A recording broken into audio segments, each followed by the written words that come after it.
Dinayo ko pa ang festa na to para lang magbenta ng flores o kaya flower.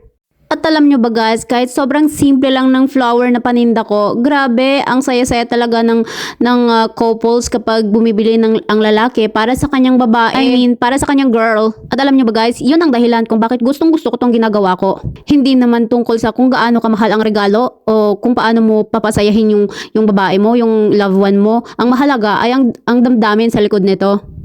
Yung ma-feel ni girl na minamahal mo siya, pinapahalagaan mo siya, ina-appreciate mo siya, ganon. Hindi lang sa time na may kailangan ka sa kanya or may gusto ka sa kanya. Ikaw, habang nakikita mo ang couples na masasayang ito, may someone ka bang naiisip na nakaka-relate ka?